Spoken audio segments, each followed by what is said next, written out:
ak fi réew mi toll ku ci mel nu la neexul rek yaa ko tey ndax li ngeen di wër yëpp mu ngi ci Zo Beauty cosmétique di leen xaar amul góor amul jigéen Zo Beauty bàyyiwul kenn moo xam rew la mbaa tache noire gamme bi di VIP rose lépp lay nettoyer ba mu set ba noppi bàyyi la ak teint rose boo xam ne ku la gis teg la tàngal ñi nga xam ne nag Nutella moo leen gënal Zo Beauty indil na leen gamme bi di VIP marron savon ak crème boo xam ne muy picc di tache bu dëgër bopp moo ci gaaw rax ci dolli muy góor di jigéen ñëpp si mën a gis seen bopp waaye daagul ndànk ma gis lii ci forme ak hanche waaye déedéet mu ngi tuuruwaay Zo Beauty fii la fulle ak yéen bi mooy la gamme VIP jongoma gamme bi di yokk say fes say hanche ak say sein te doo ci am benn effet secondaire ndax produit yi nag qualité lañ ko defaree 20 jours rek nga gis résultat original jongoma ngay am foofu toog sa balcon jëriñ sa bëgg waaw waaw Zo Beauty kat yéen la fi nekkal ku fi say tu ñuul rek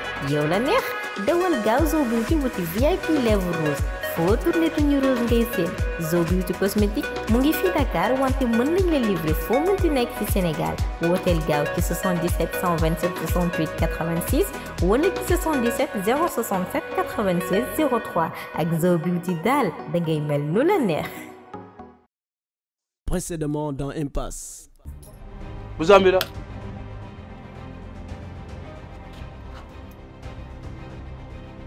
Les mains à l'air. Yéen da ngeen ma bëgg a fontoo ah. Précédemment dans Impasse. Encore une fois de plus xoolaatal ni nga wax ak man. Stop laa la wax ka ngeen bëggee ko nii wala bëggee leen ko woon nii je m'en fous sama yoon nekk ci. Précédemment dans Impasse. ñun dañu demoon def descente gàlle Kapo biñ demee ñu fekk fa papay Kapo ndekete papay Kapo ngan di maamu bu xaaba la. dama lay jàppale nga arrêté jeu bi après jàppale la nga fexe trouver Kapo arrêté ko. Précédemment dans Impasse. et à la fin man sax nga arrêté ma. yow da nga ñeme jël ay risques quoi.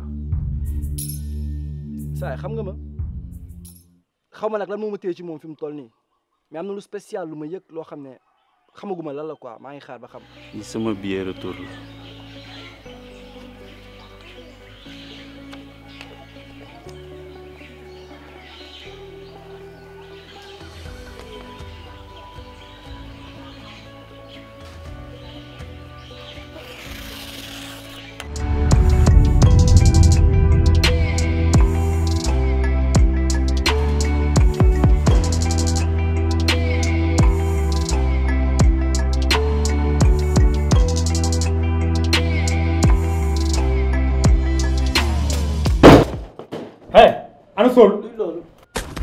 Comment des inspecteurs de police aussi expérimentés que vous doivent perdre leurs armes en pleine intervention? Et même cette intervention n'existe pas dans votre torchon de rapport. Vous n'êtes que des incapables. Vous avez pensé que j'allais gober cette histoire de mysticisme? En plus, vous avez essayé de vous foutre de la gueule de toute une administration. Basile, approche s'il te plaît.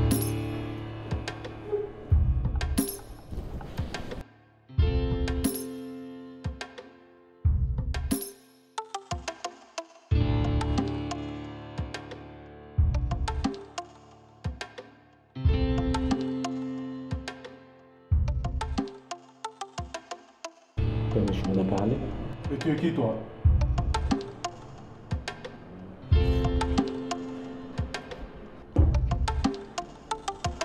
Madame le procureur vous a appelé à 16h47 précises. En ce moment, le satellite vous a localisé précisément dans le village de Chongsit, qui est dans le département de Bignona, dans le périmètre où notre drone a identifié les suspects recherchés. Même des amateurs savent qu'on ne peut pas tromper la police sur des questions de position géographique. My boy. Tu la fermes, Junior. Vous avez pensé que l'agent Aïcha va vous couvrir encore une fois? Eh bien, sachez que vos carrières se jouent dans les prochaines minutes. Je ne vais pas vous sanctionner. Vous allez retourner tout de suite sur les lieux. Et d'ici ce soir, si nos objectifs ne sont pas atteints, je vous mettrai au trou. Bande d'incapables.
naka waa ku la yónni. Non mais yow pourquoi nga may laaj loolu. Non mais pourquoi tu me poses cette question. Ah dama la xamul ci secteur bi rek moo tax ma lay laaj ku la yónni. Non mais yow tu es qui? Tu es le chef de quartier ou le chef de village? Mais va te faire foutre. Et toi va te faire foutre. Ça va, c'est un problème. Non mais le seul problème ici c'est toi. yaa ngi ma fekk maa ngi toog tranquillement nga bëgg ma andi lay plaignant. xam nga lan la mooy nga dem sa yoon nga jóge fii yëpp. Eh c'est la police lan moo xew fii. Non mais le gars il me trouve tranquillement assis sur mon scooter. Il veut me vendre du chanvre indien par force quoi. Ah bon? da ngay fen waxoo dëgg.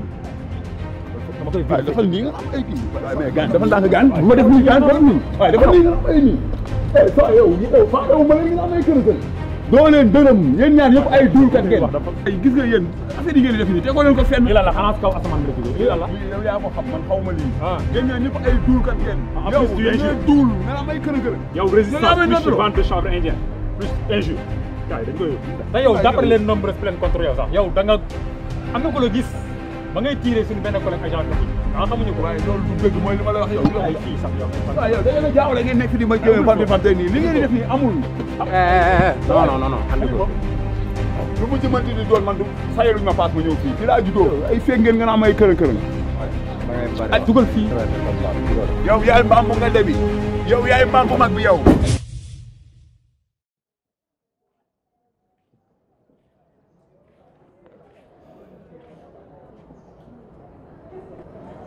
Bonjour Fatal. Prenez place.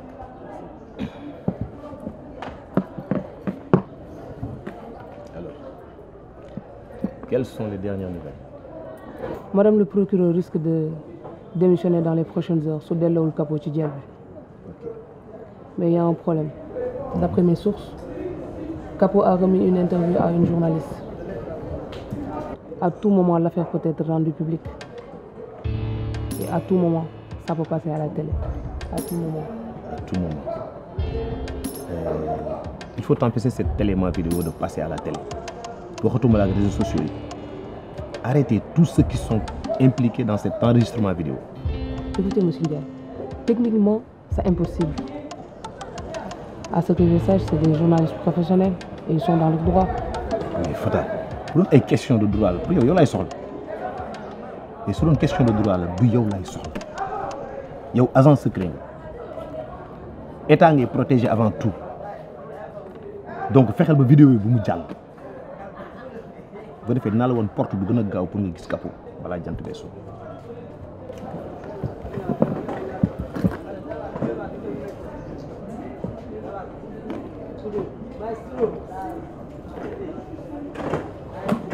Dev, merde. maa ngi doon xaar sa appel. Sinon. jox naa la information yi ma soxla. Concernant député bi. Est-ce que yaa ngi may dégg. Maintenant Jules laa bëgg nga andil ma ko. dem naa Casamance jëli ji ko. profito ci lekkale ay mango ak. Jules si boppam laa bëgg nga andil ma ko. N'est-ce pas du loolu la ñu waxante woon. mi ngi nii mi ngi sama wet. Envoyé ma adresse ma fekk leen fi léegi-léegi.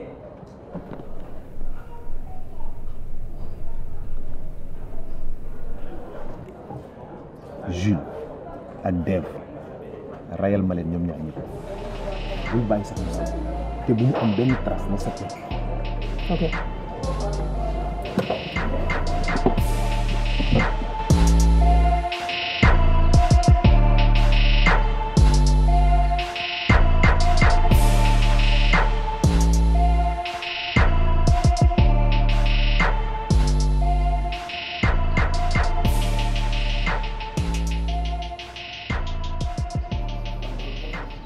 Je suis là, le poulet.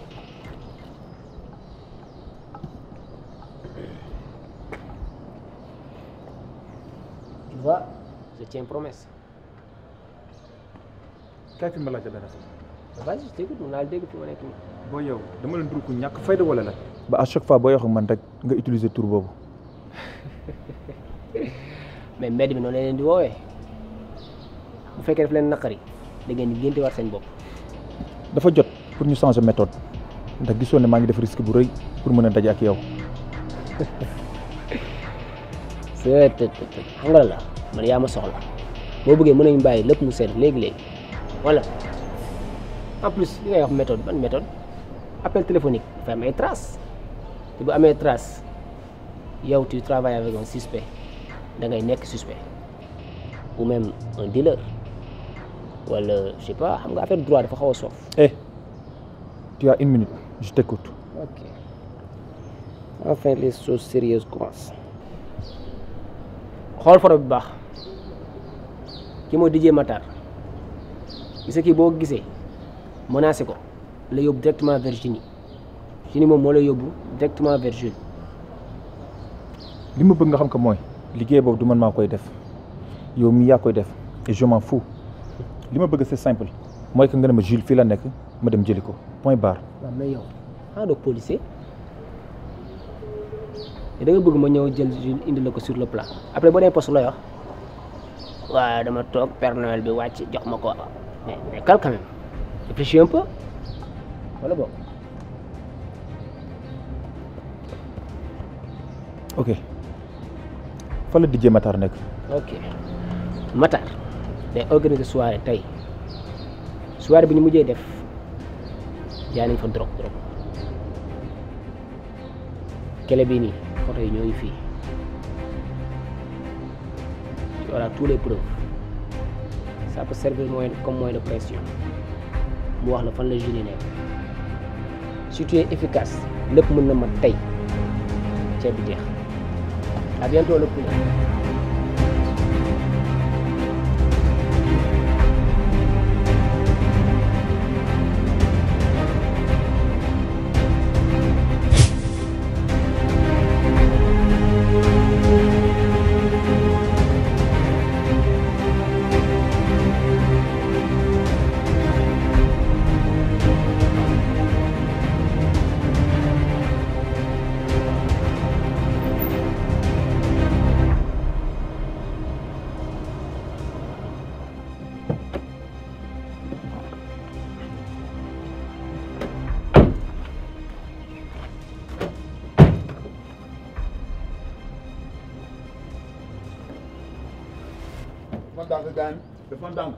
dafa ndànk gaañ waaye def leen man ndànk nga am ay fii la xari jaar faalewu ma leen de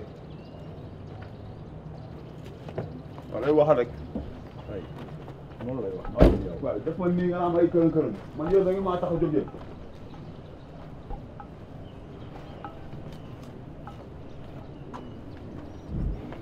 Écoute-moi très bien. On n'a pas de temps à perdre. On veut des réponses très exactes. Gis nga gars yi ngay gis ni ils n'ont pas du tout l'intention de t'arrêter. xoolal bu baax fi nga nekk.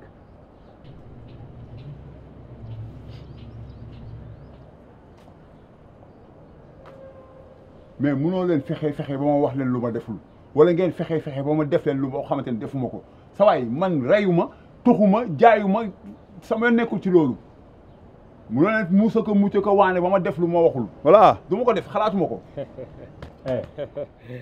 le petit Zaman là xam nga ko.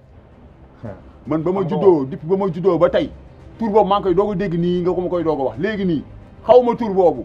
waaye wax ma li ngeen bëgg wax leen ma li ngeen bëgg. non mais ce mec il nous prend pour des cons quoi. ay yow. wax bi sax jeex na dégg nga ah surveiller ma côté bi booy xoolal côté bi. ci fan lay dem. gis nga boo waxul il va t'écraser. lu mën a xew man nit la ba ilaa yow mi diine abadan boo leen may rey soo yu diise ngeen may reyee mais jamais ne parle pas du ma wax te defuma ko. looy def ni. Ouais, ne fais pas le con. On est 3 flics.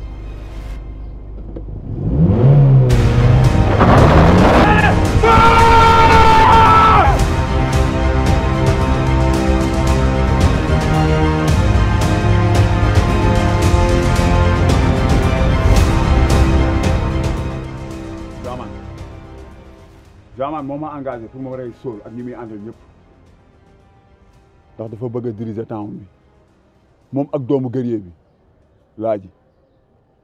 lan mais kii lu muy wax ni Laaji doomu guerrier bande bi yow dégg nga ki lu mu wax. Ça explique tout maintenant. Laaji protégé par sa mère au tribunal et par Guerrier son père, le plus grand bandit de tous les temps. Capo moo yor papa bu mystérieux bi dëmm bi te laaji ay parents am ñu puissant lañ léegi lépp leer tey ñëpp a war a wadd.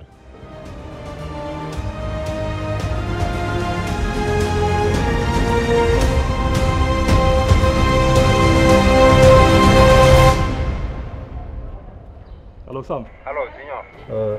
ndekete ambulance bi réeroon ak laaj yëpp papa moo nekk derrière tout ça. le père de Laaj un kidnappeur. papa laaj guerrier. man guerrier. waaye guerrier moo nekk mexicain bi rek moo nekk bandi bu mag boobu noonu di doon terroriser capitale bi. nom de Dieu. le PDG quel enfoiré. te instant yi sax jàpp nañ benn gain boo xamante ne mook Zaman ñooy liggéey le bras droit de guerrier la. ok te dafa mel ne entre ñoom dafa am guerre quoi. ok utilisons-le comme que ñoom c'est des enfoirés léegi nañ leen bàyyi ñoom ñëpp ñu reyante seen biir bu ko defee waa mbedd bi. bu tëddee nañ nelaw mais léegi nañu concentré wu ci yeneen gars yi. waaw Saul Capo Jules nañ leen tenir à poigne comme que ñoom c'est des enfoirés ok.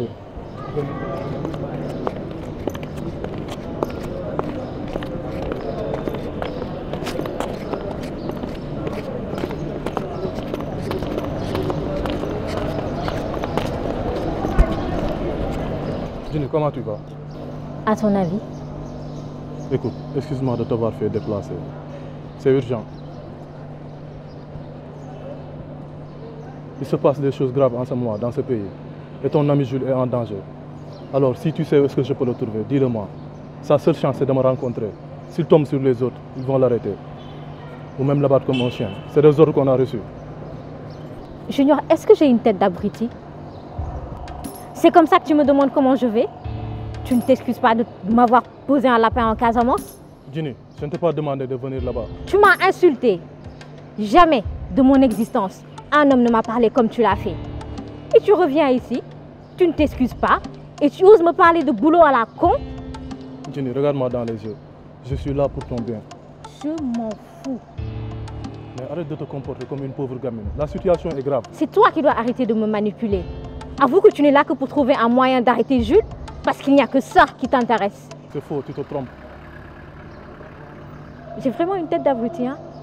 Je sais que tu as utilisé mon téléphone pour trouver Jules, et je sais que le jour où tu mettras la main sur lui, je serai ta première victime, parce que tu n'aimes personne. Tu n'es qu'un profiteur. De toute façon, il n'y a pas moyen pour que nous deux on vive ensemble, parce que tu dois faire ton job, et je dois protéger mon pote. Tu as raison. J'ai volé ton téléphone. Je me suis fait passer par toi pour rencontrer Jules. Il était devant moi en plein sommeil. Mais c'est parce que tu m'as appelé, c'est parce que tu étais sur le point de mourir. J'ai tout laissé pour te sauver. Si j'étais un profiteur, j'allais passer les moyens à cet enfoiré Jules et j'allais te laisser mourir. C'est la première fois que je fasse une faute professionnelle de cette dimension. Gis nga waxtu may wax ak yow nii police mi ngi tàng jël sama collègue yëpp dañ nekk en pleine opération pour traquer bande yu mag yi raxas dëkk bi mais xoolal man maa ngi fii xaw ma sax lan moo ma fi indi li ma yëg sama xol moo ma fu doole.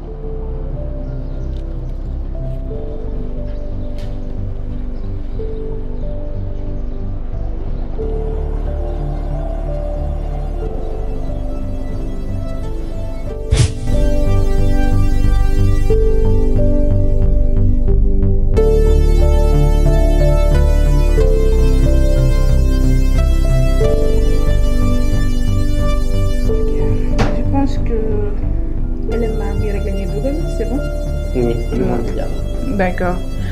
Je pense que c'est quelque chose de lourd. Dinañ am loo xamante ni gars yi am guñ ko. Oui, Inch'Allah. Affaire bi nii lay demee. Élément bu boobu duggee ba pare. Avançant bii day dugg.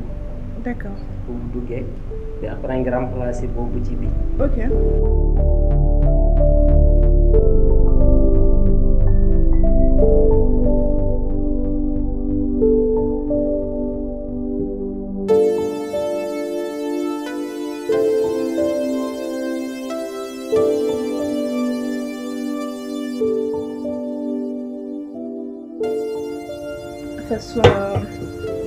J'ai quelque chose de lourd.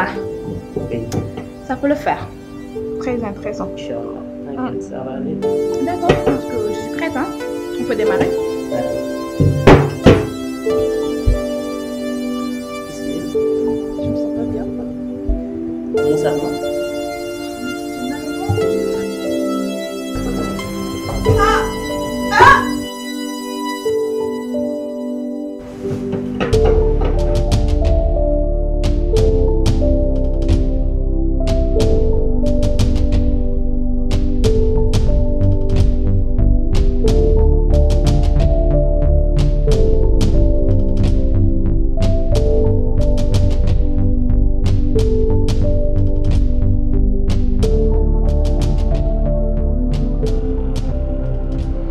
la journaliste, elle qui avait fait l'interview. Bon, xaw ma ñaata copie la ci def mais fu mu toll nii j'ai réussi à retarder la diffusion. Hein. Je vais mettre la police sur la piste de ces journalistes. Ok. Bon, je m'occupe de Dave et de Jules. Je suis sur le piste, soriwuñu ma. De toute façon, je suis la localisation. Fais ce que tu as à faire. Je te couvre. loolu bul ci xalaat sax bul ci am sa xel ñaar ok. Gouvernement bi jox nañ ma pouvoir yëpp defal li nga war a def li war a am kenn ci biir dara. ok.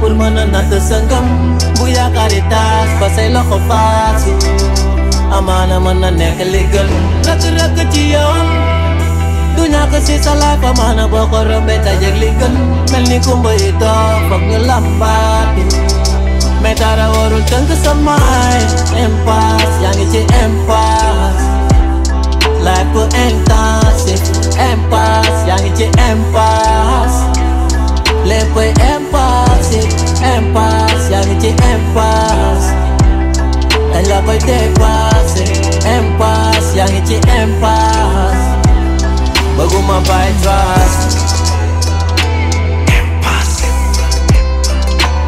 impasse impasse yaa ngi ci impasse impasse impasse